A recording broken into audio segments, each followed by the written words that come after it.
सार्थक संवाद के सभी दर्शकों को मेरा सादर नमस्कार। आज देश दुनिया हिल गई है। दो ऐसी घटनाएं हुई हैं जिन्होंने समाज को झकझोर दिया है कि आखिर हम कहाँ जा रहे हैं, हम कैसे आधुनिक हो गए, हम ऐसे समझदार हो गए, क्या हो रहा है।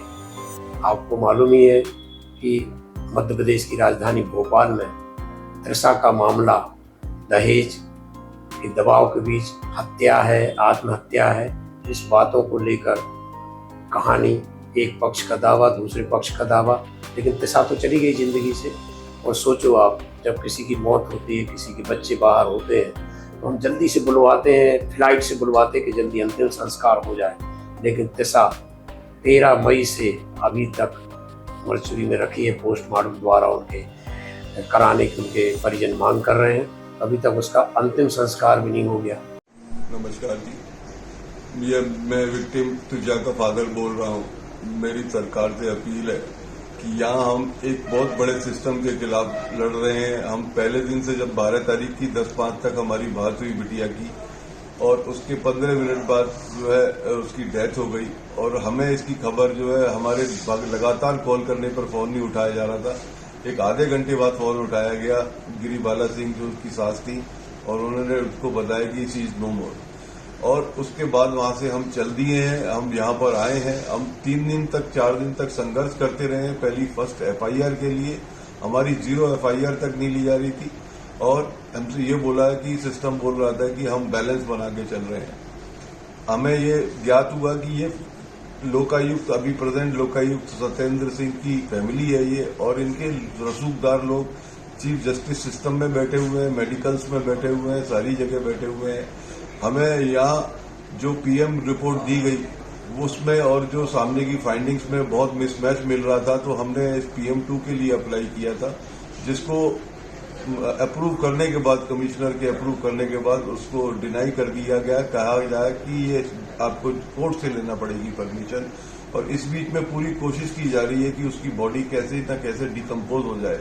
और आप PM2 के लिए इतना रोड़ा अटका रखा है कि वो कब तक जो है PM2 के लिए बॉडी इंडिपेंडेंट इंक्वायरी के लिए दिल्ली एम्स शिफ्ट होगी। मुझे यहाँ न्याय की उम्मीद कम है, क्योंकि यहाँ सारे लोग, सारा सिस्टम जो है इनके साथ में जोड़ करके काम कर रहा है, और हमें दबाया जा रहा है। कल भी जब गिरिबाला सिंह जी की एंटीसिपेटरी बेल एक्सेप्ट की, जो कि एक आज ऐसा ब्लैक लैंडमार्क डिसीजन बन चुका है फ्यूचर के लिए कि कोई भी सास इन ग्राउंड्स पे जो है बेल उसको प्राप्त हो जाएगी आने वाले समय में। ये कैसा न्याय है? हमें बहुत अपील करते हैं कि हमें इस दुविधा से बचाया जाए। हमारी इंडिपेंडेंट जांच के लिए जांच हमारी शिफ्ट की जाए, यहाँ से दिल्ली और किसी दूसरी जगह इंडिपेंडेंट टेरिटरी में हमारी जांच शिफ्ट की जाए। जिस बेटी को जब जन्म लिया होगा तब कितने माँ बाप खुश हुए होंगे, कितनी शहनाई बजी होंगी, कितना, मतलब बेटी आती घर में, सब कहते लक्ष्मी जी आई बधाई हो आपको, सरस्वती जी आई बधाई हो, देवी का अवतार। हमारा वो देश है जहाँ वर्ष में 2 बार 9 दिन देवियों की पूजा होती है, बल्कि गुप्त नवरात्रि मिला दे तो 4 बार 9 दिन पूजा होती है, बाकी और कहीं नहीं होती।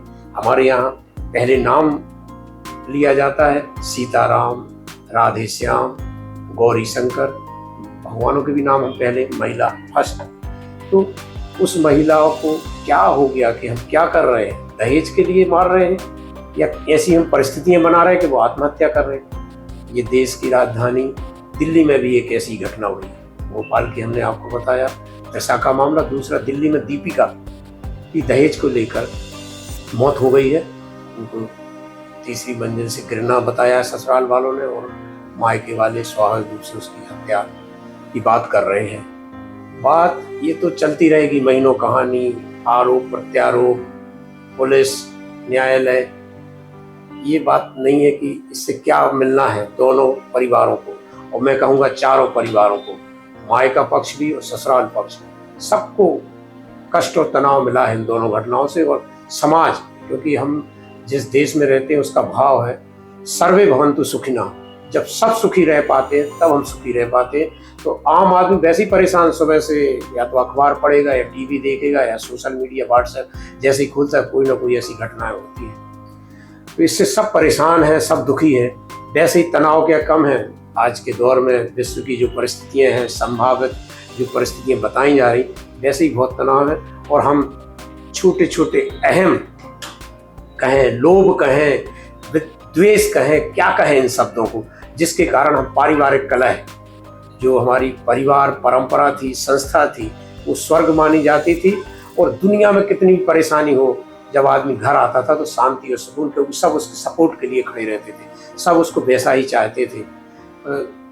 कभी बेटी और बहू में कोई अंतर नहीं होता था। सोचो आप, पहले शादियां हो जाती थी गांव में तो ये तक मैंने बुजुर्गों से सुना, यदि नाई गया है, घर देखाया, लड़का देखाया, शादी तय हो गई, विदा हो गई, सब कुछ तय हो गया और बड़े प्रेम से वैवाहिक जीवन चल रहा था।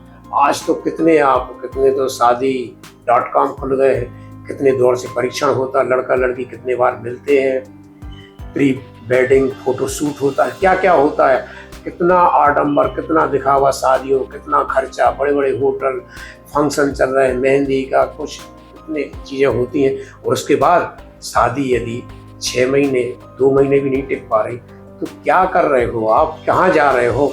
सबसे ज़रूरी चीज़ है कि हमें अपने भाव को सुधारना पड़ेगा, हमें उस अंतर को देखना पड़ेगा जो बेटी और बहू, लड़के और दामाद को लेकर हमारी सोच होती है। मैं बहुत व्यवहारिक और ऐसी बात कर रहा हूँ जो मैं आसपास सुनता रहता हूँ कि यदि लड़की कोई गलती करे तो कोई बात नहीं, बहू गलती कर दे तो ताने मारेंगे। ऐसे ही यदि माँ कोई गलती कर दे तो बेटी कहेगी कोई बात नहीं माँ, और सास यदि गलती कर दे तो फिर उस पर लड़ाई झगड़ा और पति से भी शिकायत और मायके में भी शिकायत। ये क्या हो रहा है, इन संबंधों को लेकर क्या हो रहा है। ऐसे ही यदि दामाद लड़की के साथ शॉपिंग करे, घूमने जाए, उसके साथ घर के कामों में हाथ बटाए तो बड़े खुश होते हैं मायके वाले कि हमें इतना अच्छा दामाद मिला है जो सब काम करता है। और यही काम यदि लड़का किचन में बहू के साथ करने लगे, उसको घुमाने लगे, तो कहते हैं जुल्म का गुलाम हो गया। तो ये जो दो सोच है इसको हमें बदलना पड़ेगा, अन्यथा फिर शादी जैसी ये परंपरा है समाप्त हो जाएगी। इसमें कोई आश्चर्य मत समझो। आज बच्चे शादी नहीं कराना चाहते, कितनी लड़कियां हैं जो शादी नहीं कराना चाहती और शादी कराने के बाद बच्चे नहीं पैदा करना चाहती। क्यों? क्योंकि ये सब परिस्थितियां जो बन रही हैं। मुझे बड़ा दर्द हुआ जब हमारे एक मित्र ने बताया कि उनकी बेटी कहती है कि पापा ऐसा घर ढूंढना कि जहाँ पति मारे ना और ससुराल वाले लड़े ना, अन्यथा मुझे शादी नहीं करना। और ऐसे ही एक अन्य जन से जब मुलाकात हुई तो उन्होंने कहा यार ऐसी बहू मिल जाए जो खाने पीने वाली ना हो तो जरा हमारा उम्र का आखिरी पड़ाव ठीक से कट जाए। सोचो, ये संदेह कभी पैदा नहीं होते थे, ये बात कहीं आती ही नहीं थी जो आज के दौर में आने लगी है और ये सब घटने लगा है। किसकी गलती इन दो घटनाओं में, किसको क्या, उसको तो न्यायालय सजा देगा, अन्यथा प्रकृति तो सजा देगी ही। लोग ये मत भूलें, जैसा करेंगे वैसा भरेंगे। आज तुम किसी की लड़की को यदि घर में परेशान कर रहे हो, इतना प्रताड़ित कर रहे हो कि वो आत्महत्या कर रहे या मार के उसको आत्महत्या का रूप दे रहे, तो एक दिन आपको ये दौर से गुजरना पड़ेगा। आपकी भी लड़की होगी, उसके साथ भी ऐसा हो सकता है। क्योंकि जो गलत करेगा, यदि लड़की गलत कर रही तो उसको भुगतना है, परिवार गलत कर रहा तो उसको, लड़का गलत कर रहा तो उसको, सबको भुगतना पड़ेगा ही। बस बारी किसकी कब आती है ये हम बड़े उसमें रहते हैं कि हम बहुत चतुर चालाक हैं, हम साक्ष्य मिटा देंगे, हम ये कर देंगे। भोपाल की जो घटना है वो तो अब क्या कहें हम उसके बारे में। रिटायर्ड जज हैं जिनके घर ये घटना हुई और सोचो आप कि उसमें कितने सारे साक्ष्य ऐसे आ रहे हैं। और फिर यदि जज के पास ये केस जाता उनके पास, जब वो जज थी तो वो कहती दामाद ये लड़का क्यों फरार है भाई, यदि उसने कुछ किया नहीं तो उसको फरार नहीं होना था, क्यों उस पर इनाम परिणाम घोषित किए जा रहे हैं। ऐसे ही यदि ये और घटना जो दिल्ली की घटना है उसमें वो कह रहे हैं कि हमने स्कॉर्पियो दिया, 5 लाख रुपए दिए, वो मांग क्या कर रहे हैं 51 लाख और फॉर्च्यूनर गाड़ी की मांग कर रहे हैं। तो ये शादी कर रहे हैं कि सौदा कर रहे हैं। 11 दिसंबर 2024 को अपनी बेटी की शादी जलपुरा के गांव मनोज के पुत्र ऋतिक के साथ की थी। 2-4 महीने बाद ही उसमें उन्होंने डिमांड की शुरुआत कर दी कि हमें तो फॉर्च्यूनर मिलनी थी, ये थी 51 लाख रुपए फॉर्च्यूनर गाड़ी की बात थी। तो उसके बाद उन्हें हमने जैसे भी ये 2-4 महीने बाद जो उन्हें समझाया, 1-2 बार वहाँ गए भी, बेटी को भी समझाया, बाकी वो टॉर्चर करते रहते थे बेटी को। फिर मैं कल भी गया था। जब मैं कल वहाँ पे गया तो मैं वहाँ से वापसी जब आया तो अपने घर आ गए हम। तो उसके बाद मुझे आधे घंटे बाद कॉल आती है। मुझे लगभग 11:30 12 बज रहे थे, 12 के करीब। तो मुझे 12:30 बजे के करीब कॉल आती है कि भाई दीपू गिर गई है। तो मैंने उनसे पूछा, भाई कहाँ गिर गई, जीने से गिर गई या बाथरूम में गिर गई, क्या किस तरह? तो वो बोले कि वो छत से गिर गई, जो कि छत की तो बहुत ऊंची ऊंची रेलिंग है और गिरने का कोई मैटर ही नहीं होता किसी तरह भी। तो उसके बाद बोले हम वहाँ जा रहे हैं शारदा हॉस्पिटल। तो मैंने अपने छोटे भाई को फ़ोन किया और अपने बेटे को और अपनी घरवाली को लेके मैं भी शारदा हॉस्पिटल में चला गया। वहाँ जाके जैसे ही मैंने देखा तो वहाँ पे मेरी बेटी जो है मृत पड़ी थी। उस टाइम पे उसमें कोई सांस नहीं था। उन जल्लादों ने मार के उसके नील पड़े हुए थे, उसके पेट में भी पेचकस टाइप का या ब्लड भी हो सकती है, छोटी पतली टाइप की, तो ऐसा एक छेद भी था उसमें। तो उसके बाद फिर सुबह पोस्टमार्टम के लिए फिर हमने पोस्टमार्टम पे चले गए। अब पोस्टमार्टम रिपोर्ट क्या आती है, क्या है, वो पता लगेगी। मांग क्या है? मांग तो ये है कि साले का लड़के का एनकाउंटर होना चाहिए और इन्हें कड़ी से कड़ी सज़ा मिले। कड़ी से कड़ी सज़ा मिले जिससे कि हमारा भी थोड़ा वो बढ़ जाए।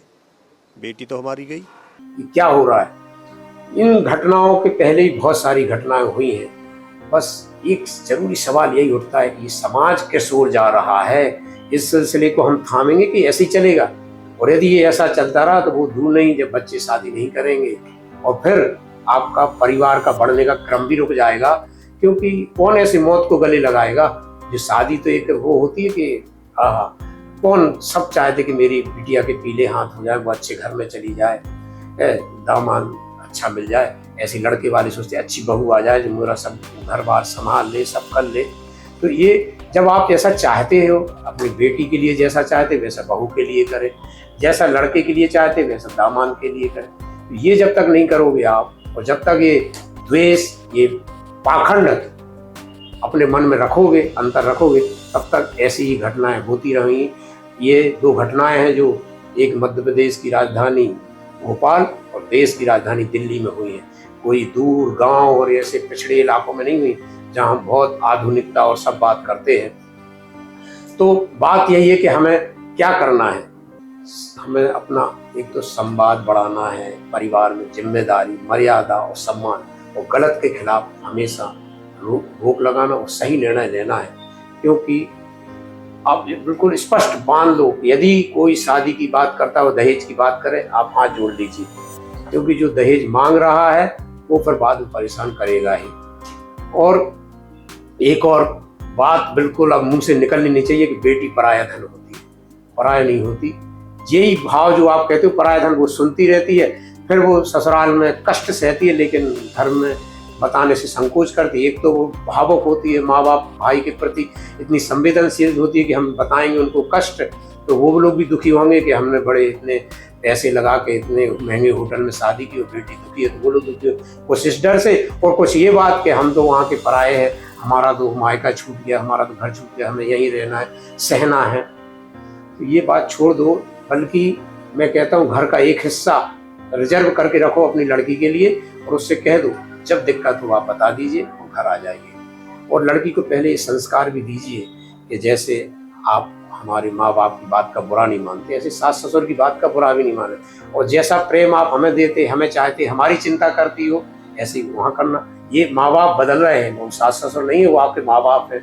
और पति के लिए तो अपने यहाँ कितने रामचरितमानस की जितनी बात होती, राम को हम मानते हैं। तो कैसा कहा उन्होंने कि सास ससुर गुरु सेवा करियो, पति रुख आयुष अनुसरे, माने पति का रुख देख के काम करना और सास ससुर की सेवा करना। ये रामायण की बातें हैं, आज तो बड़ी दुर्लभ है। और ना उन्होंने कहा शंकर की, मैंने क्या कहा, करहु सदा शंकर पद पूजा, नारी धर्म पति देव न दूजा। जब इतनी हम संस्कारों में जाते हैं तो उस जीवन को भी हमें निभाना पड़ेगा, अन्यथा बड़ा बुरा वक्त आ रहा है। और ये एक घर में घटना होती है, पूरा समाज उससे दुखी होता है और आगे के लिए बहुत सारे लोग इसकी सजा भुगतते हैं। पहले हम लोगों ने जो गाना सुना था, बड़ा गजब का वो गाना था, आज भी लोग गाते हैं, जो लता मंगेशकर ने अनोखी फिल्म में गाया था कि महलों का राजा मिला, रानी बेटी राज करेगी, खुशी खुशी कर दो विदा, तुम्हारी बेटी राज करेगी। मैं कहता हूँ कि अब इसको कहना चाहिए, महलों का नहीं, आपको दिल का राजा ढूंढना है, जो दिल के अच्छे लोग हों ऐसा घर परिवार ढूंढना है, तभी आपकी बेटी राज करेगी, तभी आप उसको खुशी खुशी विदा करिए। अन्यथा ये सब चीज़ें बदल गई हैं। आप कहते थे कि जिस घर में जाए वो स्वर्ग बना दे, दोनों कुल की लाज निभा दे, अब जहाँ ये शादियाँ इस तरह की हो रही वो नरक वो घर बन रहा है। तो ये सब चीज़ें बदल गई, पैरामीटर बदल गए। और बेटी तो धन ही पराया, पास अपने कोई कब रख पाया, खारी करना ना अपना जिया, खुशी खुशी कर दो विदा। ये सब चीज़ें बदल गई हैं। बेटी कोई पराया धन नहीं है, बेटी आपका धन है। उसको इतना विश्वास होना चाहिए, यदि हमें ससुराल में परेशान होंगे तो हम घर में अपने स्वाभिमान के साथ होंगे। और एक बात और मैं बड़े विनम्रता पूर्वक कहता हूँ समाज के लोगों से, कई बार मैंने ये देखा कि यदि कोई लड़की ससुराल में अनबन हो गई और माँ बाप के पास आ गई, तो अब उसके लिए जो औरतें या जो लोग चर्चा करते, अरे उनकी बेटी तो शादी हुई थी और पता नहीं क्या हुआ, वो तो घर ही आ गई, वो तो माँ बाप के पास रह रही, पता नहीं वहाँ क्या ऐसा हुआ। इतनी बातें करेंगे सुना के एक दूसरे की, जैसे बुंदेलखंड में इस सब वाक्य को कहते हैं चिरत्तर करना औरतों का। तो ये चिरत्तर छोड़ दो लोगों के कि ये कौन, आपके साथ भी ये घटना हो सकता, कोई ना कोई कारण हुआ होगा। अन्यथा जो बेटी जाती है उसको अपने उसी को घर समझती, वो तो फिर वहाँ मालिक हो जाती है। ये अपने यहाँ परंपरा है, अपने घर में जो बेटी आती वो यहाँ मालिक हो जाती, अपनी बेटी जहाँ जाती वहाँ मालिक हो जाती, क्योंकि एक परंपरा चलती रहती पीढ़ी दर पीढ़ी, एक सिलसिला लंबा चल रहा है। तो हमें ये सब चीज़ों को सिलसिला निरंतर स्वभाव में चलता रहे। एक जो समाज में दिखावे की संस्कृति, इसको समाप्त कर दीजिए, दबाव प्रभाव को एक तरफ रख दीजिए, स्वभाव में जीना जिए। स्वभाव क्या है, स्वभाव से ही स्वर्ग बनेगा घर आपका भी, जहाँ बेटी बहू बन के आ रही है, और आपकी बेटी उस घर में जहाँ बहू बन के जा रही है। क्योंकि यदि अब हम नहीं सुधरे तो बहुत स्थिति विकराल हो रही। हमारी कितनी समृद्ध परिवार परंपरा थी, उसको हमें पुनः एक तरह से समृद्ध करना है, तभी हम सुख और शांति से रह पाएंगे। क्योंकि घर तो एक एनर्जी सेंटर होता है, जहाँ दुनिया की समस्याओं से जूझने के बाद घर में जो आता है तो आदमी एनर्जिक होता है, शांति होती है, उसको सांत्वना मिलती है। आज भी हम देखते हैं किसी के यहाँ सुख दुख का मामला हो तो सबसे पहले घर परिवार वाले ही आगे खड़े होते हैं, वे ही परेशान होते हैं कुछ दिल से और कुछ इस बात से भी दुनिया क्या कहेगी, आज परिवार पर खुशी का मौका है, कष्ट का मौका है, आप खड़े क्यों नहीं हुए। तो इसलिए परिवार परंपरा को बहुत मजबूत करिए, परिवार के साथ जीना सीखिए। और मेरा बार बार निवेदन है, ये मत कीजिए, लोभ मत दिखाइए। कौन सी चीज़ आप इकट्ठी कर रहे हैं, पाप कर रहे हैं, लोभ इकट्ठा करके दहेज मांगकर आप पाप कर रहे हैं।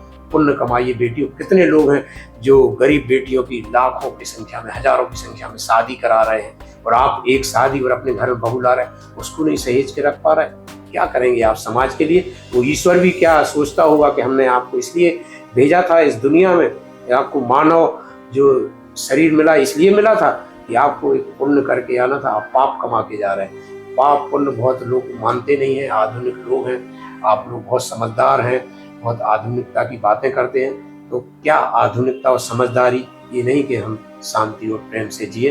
तो इन दो घटनाओं की आज चर्चा करने का यही मेरा एक तरह से प्रयास था कि इन घटनाओं से सबक लें, और जहाँ थोड़ी भी यदि आपको लगता है कि आपकी अनबन हो रही है, नहीं बन पाती, तो सीधा दोनों परिवार जैसे रिश्ता जोड़ने के समय बैठे थे वैसे बैठ जाइए और नमस्कार कर लीजिए।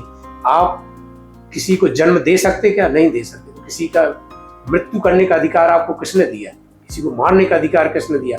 आप हाथ जोड़कर विदा कर दीजिए। और हमेशा ध्यान रखो कि लापरवाही ना करें दोनों परिवार। जैसे यदि कभी बिटिया बताती है तो उसको बहुत गंभीरता से लें और ससुराल पक्ष जाएं, बात करें। यदि बात बनती है तो ठीक है, अन्यथा बेटी को घर ले आएं। अब तो बहुत अच्छा हो रहा है कि लोग दूसरी शादी भी कर रहे हैं, सास ससुर भी कई बार अपनी बहू की शादी कर रहे हैं और माँ बाप तो बेटी की अपनी कर ही देते हैं।